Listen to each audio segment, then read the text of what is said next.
when God calls us to do something, He gives us a vision, He gives us a hope.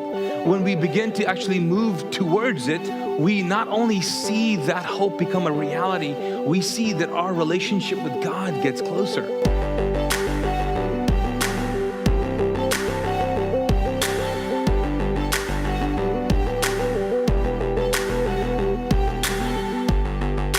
Because if God has birthed an idea in you, God has given you something that it's bigger than you and it's not borrowed, it's yours, it's unique to you, then you acting it out, you putting that faith behind it, you moving in that direction towards it, it's good for your own soul. You become closer and closer to the person you were meant to be.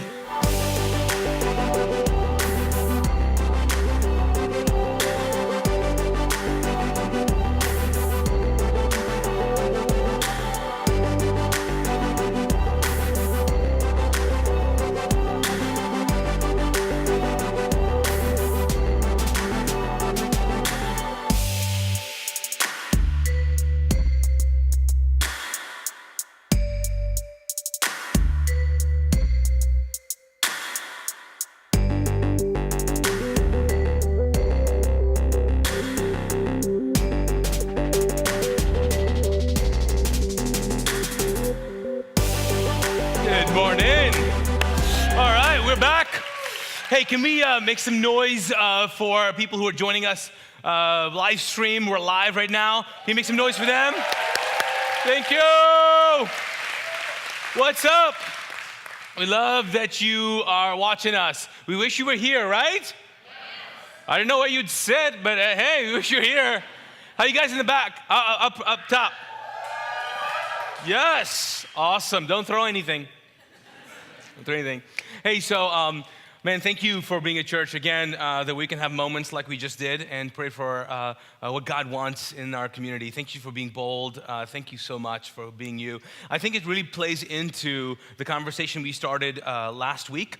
We began a series called Lean in which we were learning to understand and discover what does it mean to really be engaged? What does it mean to lean into what God is doing in us and through us? And so I talked about what does it mean for us as a church? What does it mean for you in your life? And if you missed it, I want you to go back and definitely watch that. And the reason is because the next 4 weeks, this is a 4-week series, this will give you the clearest picture of who we are, what we're about, and where we are going. And so if you're brand new, if you're just checking us out, if you're wondering, should I come, should I not come, should we be a part of this? This is this conversation. And I started it last week, and so I'm just gonna continue that conversation. I do wanna let you know that this idea of leaning in is a month-long deal. I mean, we want people to lean into our community, get to know people. And so our hope, our big agenda for you, honestly, is for you to meet other people here and to get to know our community. That's why we got ice cream outside underneath the tent. If you don't know, we've got that. We've got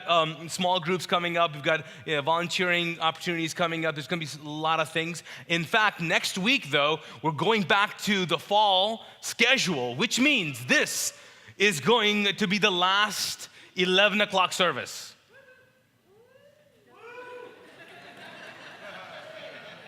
You're like, what?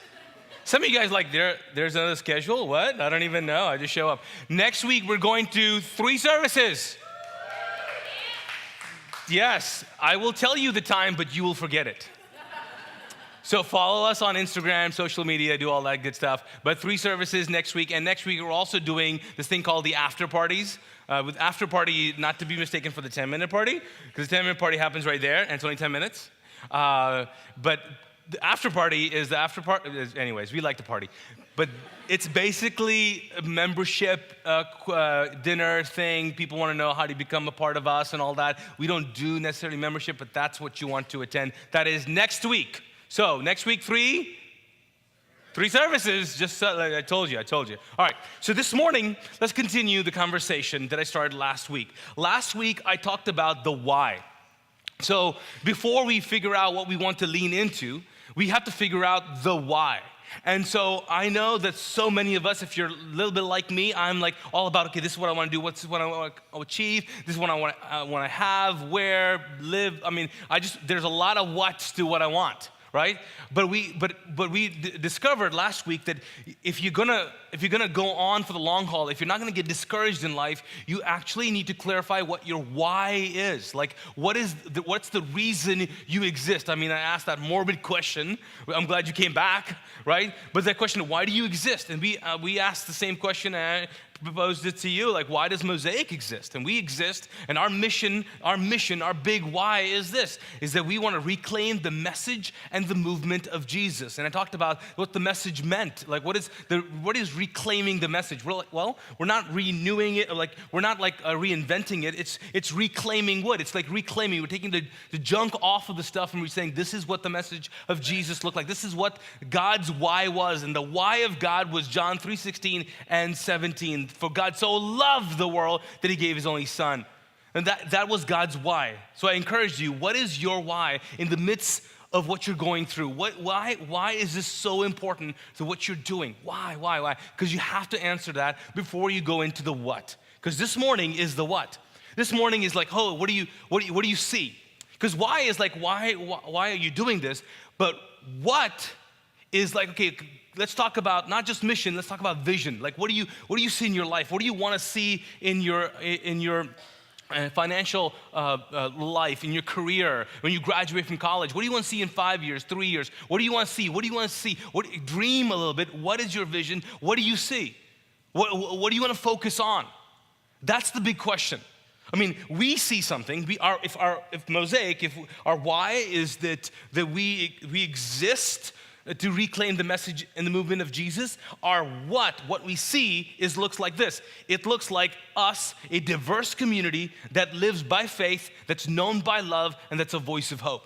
That is our why. That's our what. That's our, like, this is what we see. We see a diverse community. That's why we celebrate, we talk about it. It's a diverse community from different backgrounds and different socioeconomic, different races. I mean, the more different, the better. It's an international party. Yes. That you cannot bring alcohol to. Just so you know. Just so you know. You never know with this crowd. Okay, but so that's our deal. It's a diverse community, and we see this. We see a community that lives by faith. It's committed to living by faith. That's known for love. That's known for nothing else. Not other creative stuff and all the glam. No. A church that lives by faith, that's known for love, and that's a voice of hope. That is what we see. So if I were to take that and say, okay, well, what if the question what would be proposed to you? What would it look like for you to live by faith? What do you see? What is a dream? What's a goal that you think, okay, I don't know if I can accomplish that, but just dream a little bit. What do you see? What do you see happening? What is something that you could just kind of focus on and move towards? Do you have something? Because that's how you lean in. You have to know that whatever you lean into, whatever you focus on will determine it. And some of you might not have a vision, a dream, but I tell you something, you're focusing on something else. And it actually can make a big difference in your life, a huge difference in your life. So recently, we were in Italy, and I had kind of a moment there that I was like, okay, I realized that I'm not the greatest swimmer, okay? Okay, so let me just ask you, how many of you would say you're a pretty good swimmer? Like, you're a pretty good swimmer? Okay, that's good. How many of you say you're a bad swimmer? Okay, so I would say I'm a insecure swimmer. I would say that. I'm insecure. I'm an insecure swimmer. I mean, I grew up in the Middle East. I didn't really, no one went to the beach. I mean, like that wasn't the thing. And then after the Gulf War, they were all like landmines and the beach. We didn't do that. So I didn't really get into the water like till I came here when I was 18. And anywho, I'm that guy that swims, like I'm that guy in the pool where, maybe you're that person. Like I swim and then I'm getting tired or I'm sinking and I start walking because I can, but I'm still doing this pretending that everybody thinks that I'm actually swimming. Anybody do that? Thank you, ma'am, thank you. Anybody? Okay. Well, I am. Okay, that's what I do. So here I'm in Italy, I'm in the ocean, And we have this moment where they're all like getting off because they see this amazing sight, and everybody jumps in to swim to the shore because it's amazing and blah, blah, blah, whatever. And so I get into it, and I'm like, I jump in. And then the first thing I do, I feel for like, I feel, right? I don't know if you feel, I feel for stuff. I'm like, no, there's no feeling, there's nothing happening. And then I realize I don't have a noodle. See, I'm a noodle guy when it comes to the ocean. And anybody a noodle? For the love, come on, anybody? Okay, just admit it. There's no shame in that game. So I jumped in, I was like, there's no noodle. I was like, how do you say noodle in Italy? Like Italian? Pasta? Like, what do you? And they're like kids jumping in, swimming. Asher, he's like a fish. He's like, he's swimming. I was like, what do I? Oh. I'm like, ah. And so I actually went up. I was like, oh, that's good. I didn't go swimming to wherever they were going. I went back on the boat. I was like, hey. And then I asked the guy, I was like, hey, listen, the kids, they want noodles. And it's to be safer for the kids to have noodles. I mean, in America, we have noodles and life jackets, but whatever. And he was like, and he looked at me like, I know this is for you. Like, that look? But we're just gonna pretend it's, whatever. I was like, thank you. I'll take the pink one. Thank you. Yeah. And so I was the guy who swam to this place, amazing place, and the only guy with the noodle. And I was like, that's fine. So after that, I had another moment where I don't know what it was. I was like, I gotta get better at swimming. I just gotta do this, okay? So now we're at the beach. And I'm like, I just gotta get better. And my son and other people say, floating is easy, man. You can float, see how long you float. So I decided, you know what? We got some time. I'm on the beach. It's all good. I'm really close to the beach. It's all good. I can feel, there's ground. It's all good. I'm gonna start floating. So I start floating. I'm like, how long can I do this? And I forget that there's a current. And I don't know how long I was floating for. I'm not quite sure. But I was really proud of the fact that I was floating. I mean, it might have been 2 minutes. I'm not quite sure. Felt like 10. Anywho, at the end, I'm so focused on the floating situation. Like, I'm like, okay, breathe. Just do this. Don't bend like that. You'll do this. And then I'm like, okay, make sure you don't get water in your ears, but you do. But I'm just so really focused on that. At the end of it, I'm like, okay, I'm good. I'm done. I think I've lasted for 10 minutes or half an hour, whatever. And I come out of it and I go, there is no ground. There is no people. There are people over there. I'm away from everybody. And I'm like, Jaws is coming. Like, this. I'm freaking out, but I have a moment of like, what do I do? And I do that, like, I go inside, I start swimming, I freak out, and then I realized, why was I so focused on that? I tell you this story because it's funny, but my point, though, is I've realized that you can actually be fully engaged in something that you're not supposed to, and it'll cause you to drift away from what God has really called you to do. Like, you could have a vision of what you want in your relationship or in career or job. You could have that. You could have a picture of this is what I want, this is what I want, this is what I want, this is what I want. But you could be engaged in an activity right now, like I was with floating, that totally keeps you away from it. And the current of life and whatever will take you adrift. There are some of us, and you know this, you don't even know why things are not working out for you. And the reason is because not that you don't have vision. You do have vision. You want to be like that guy. You want to do this. You want to do that. You've just focused on the wrong things for a long time. And you have drifted. And you find yourself in a place, in a relationship, and you're like, how did I get here? I was fully engaged. And friend, you were. You were fully engaged on the wrong thing. Fully engaged. So let's just step back and go, okay, what do I really want to be focused on? What is the one thing that I need to do? What is the vision that God has given me? What is the big dream? What's the goal? And what can I do to align myself towards that? That is the big question. And for some of us, because of what has happened in your life, you're like, you know what? I know what God. I have an idea. I have a dream, and you're like, I don't know if it's godly. I don't know if it's godly. Honestly, I don't know if it's godly. But I really want to do this. I really want to do this. And I don't think because it's godly that I will not have the faith or God's not going to be all in it. So I have this thing, but it seems like selfish.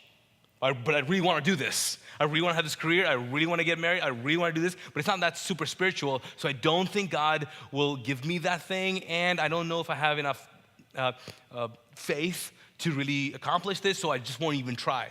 And what you and I will do is focus on the wrong thing and allow ourselves to just drift away and allow other people to take us away.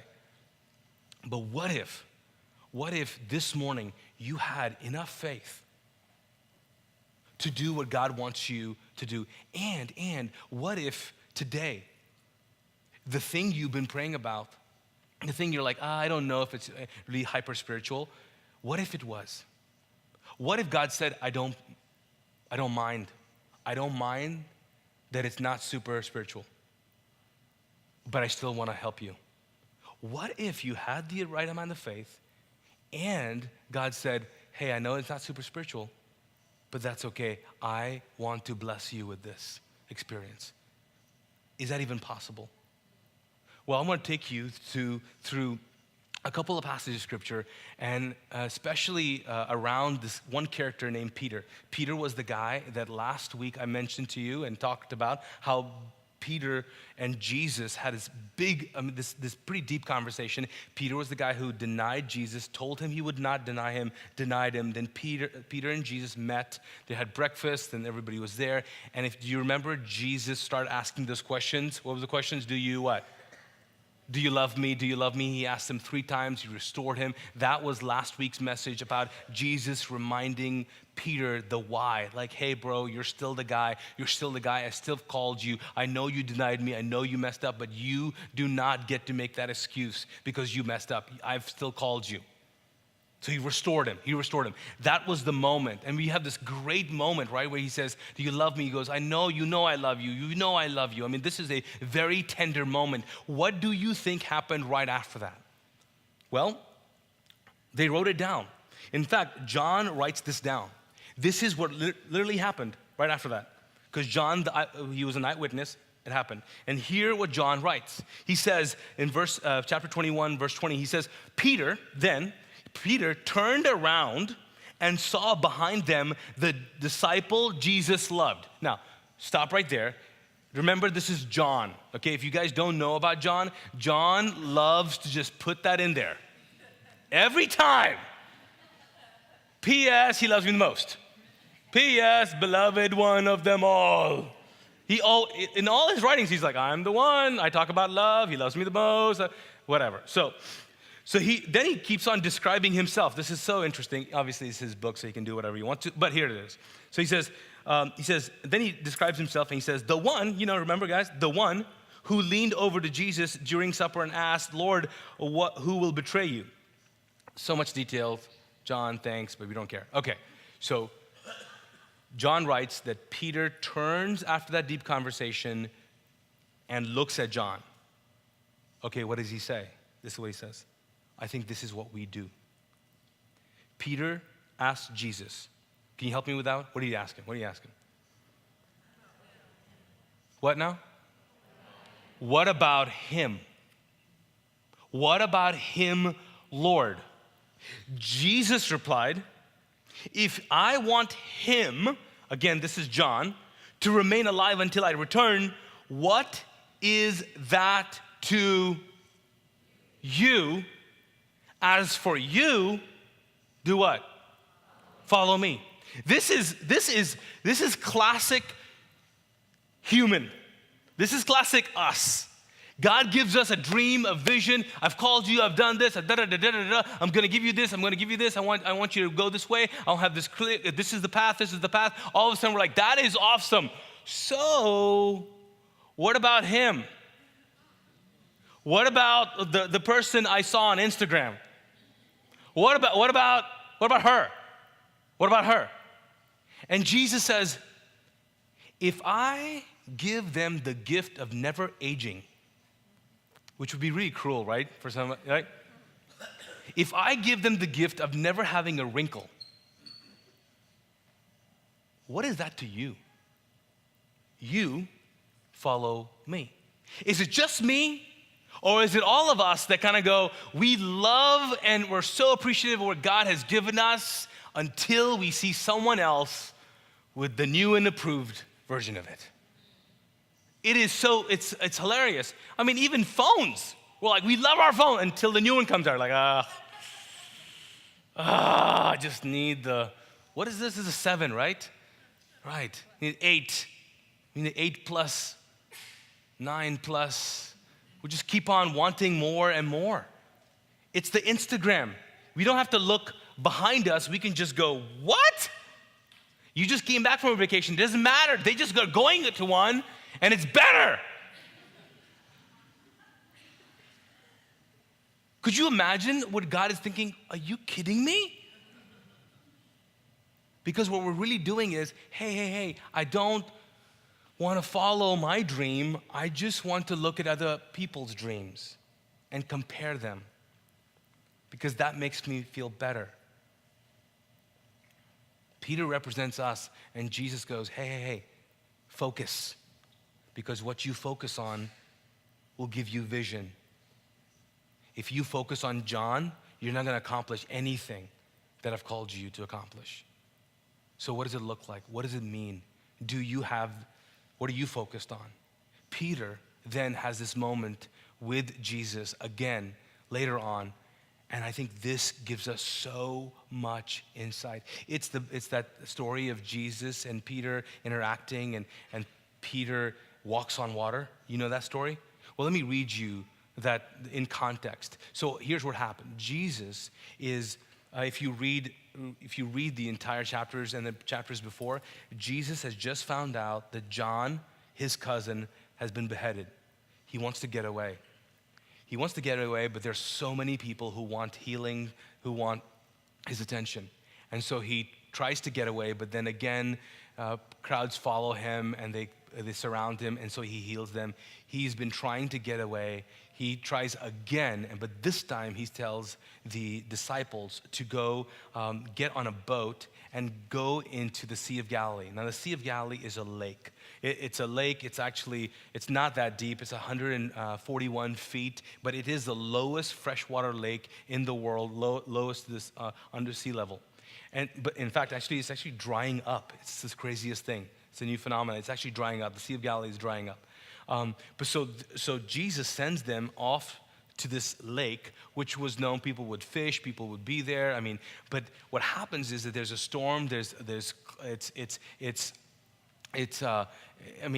more than the storm. A storm is just it's out there, and it's like in the middle of the night, and they have an experience with Jesus. Jesus sends them out, but then he goes off on the lake as well. But the thing with Jesus is the dude can walk on water, so he don't need no boat. So here's where we pick it up.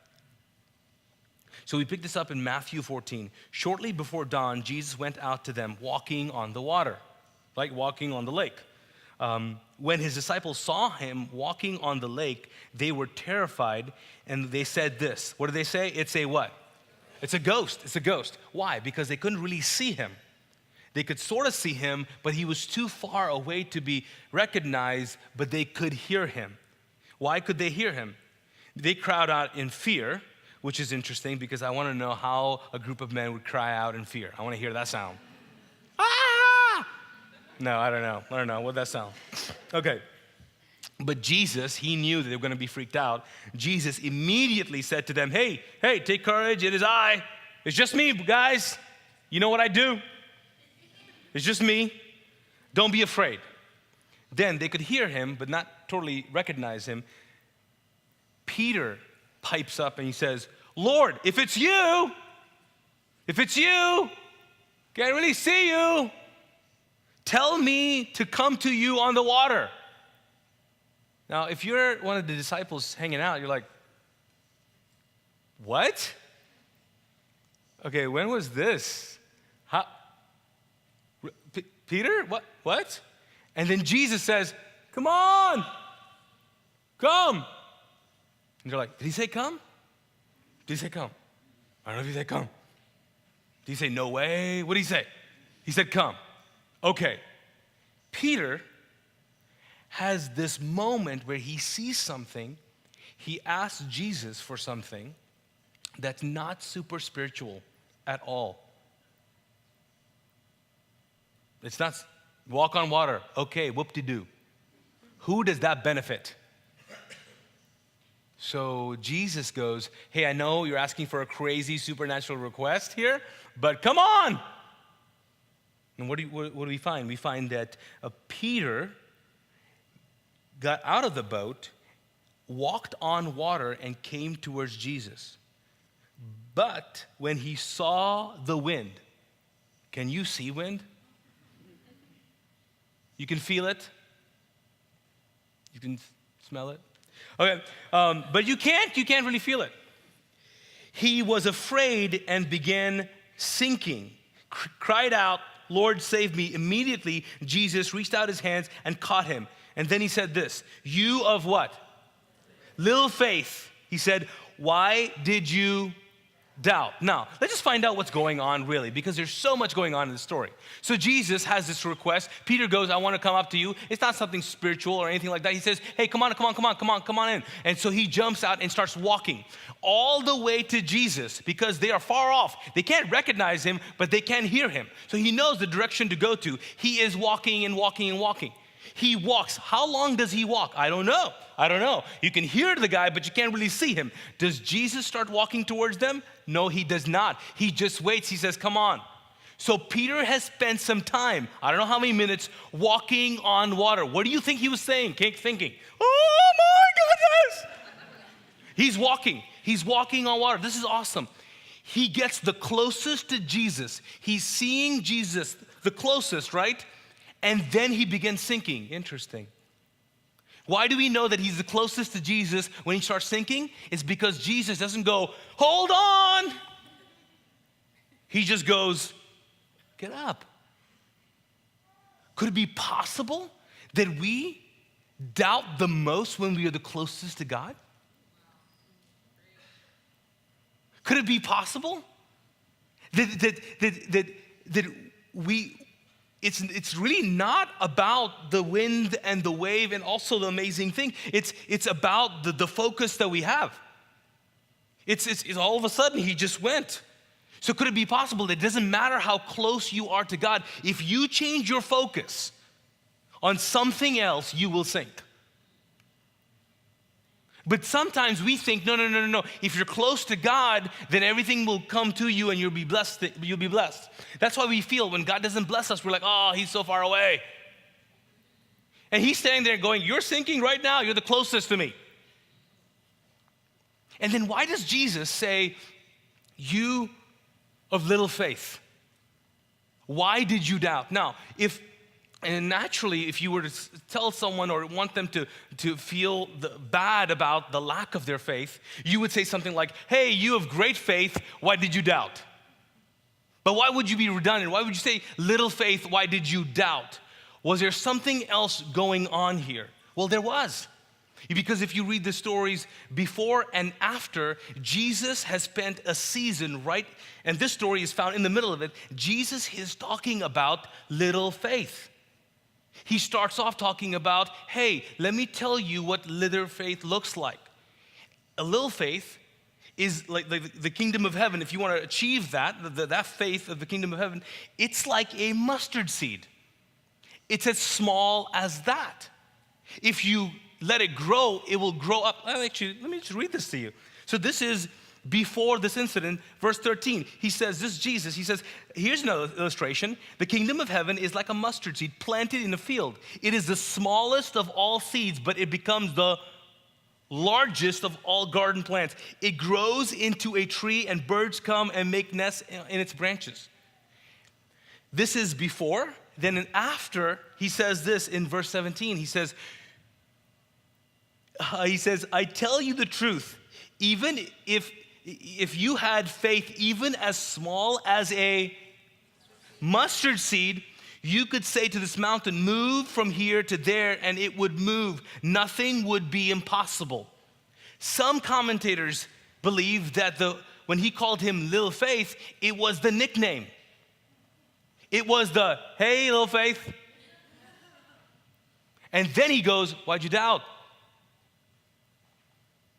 Because Jesus has spent time talking about all you need to do to move mountains and walk on water.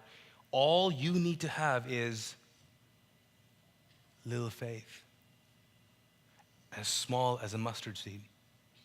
We look at this story and go, yeah, that's why I can't walk on water. And Jesus goes, how small is your faith? It's pretty small. How small? Is it a mustard seed small? Yes, perfect. You're in. You just need faith as small as a mustard seed.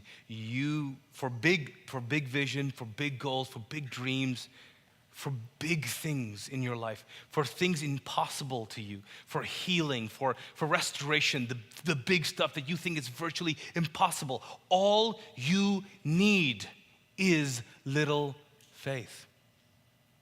As little, as small as a mustard seed. Because Jesus says, if you have that, I promise you it will grow. Some of us don't move forward in life, and you know who you are. You're not pursuing the dream, the calling, the season. You're not having the courage to say no to this thing that's bad for you. You're not having the power to say yes to this thing. It seems impossible. You don't want to get help. It just seems overwhelming. It's a mountain before you. It's going to drown you. It's impossible. And God says, all you need is little faith. All you need is little faith. Just move in that direction. Focus on that little faith that you do have. You see, in storms, God always looks like a ghost. Always does. You don't know. You don't know. Some of you, you're in a situation and you're like, I don't know if I see God. Have you ever done that? Like, I don't know if I see God anywhere in this. Anybody? Right? But you hear him. You hear him. And sometimes all you need to hear is him calling you. You don't need to see him. Because sometimes you can fully see him and doubt. So, have you heard God speak to you? All you need is a little faith. And then you'll see yourself walking on water. And you know what you'll also see, and what you'll also experience? You'll experience an intimacy and a conversation and a moment with God that no one in the world would ever get to share. It's that moment where Jesus picks up Peter. He calls him little faith. But then he says, why did you doubt? Because he says, hey, do you really think, like I'm right here, do you really think I was gonna let you drown? Like I'm the God who says, ha ha ha ha ha, drown now. He says, no, I'm the God who picks you up. What happened after he picked him up? They walked to the boat. What do you think they were talking about? We will never know. Peter never writes about it. It was too special. It was too intimate.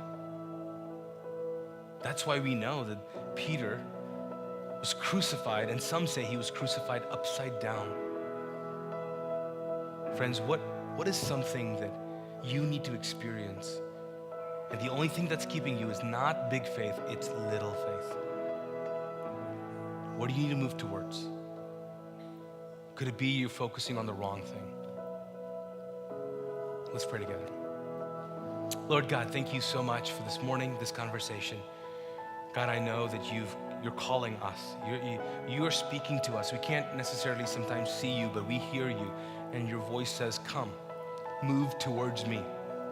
And sometimes, God, our request is like walking on water. It seems even superficial. It seems like this is only for my benefit. It's just walking on water so I can say I walked on water. It seems like, oh, this career, it seems selfish, but it's a desire that we have. It's a desire that you've put in us, God. A drive that you've put in us, Lord, for our family, for our kids. God, I'm just taken back by the fact that you want to bless even the non-spiritual dreams that we have. You just want to bless us. God, I pray you give us the power. You give us the insight to acknowledge that we're focusing on the wrong things, that we do hear you, and we do have just enough faith. In fact, we have the perfect amount of faith to do what you've called us to do this morning, because all you need from us is little faith, because you know it grows. So God, we commit to you. For some of us, our little faith that's full of doubts, this morning, we're coming to you and saying, Jesus, I want you. I want you in my life. I want you to have a relationship with you. I hear you, but this morning I'm saying, would you forgive me? Would you fill me? Would you lead me? Because I want to follow. God, I pray that as we leave this space, that our prayer would be, God, we want to be wherever you are. Our whole life needs to be one faith walk over impossible things towards you. That's what we want our life to be. God, we love you. And that's why we sing this.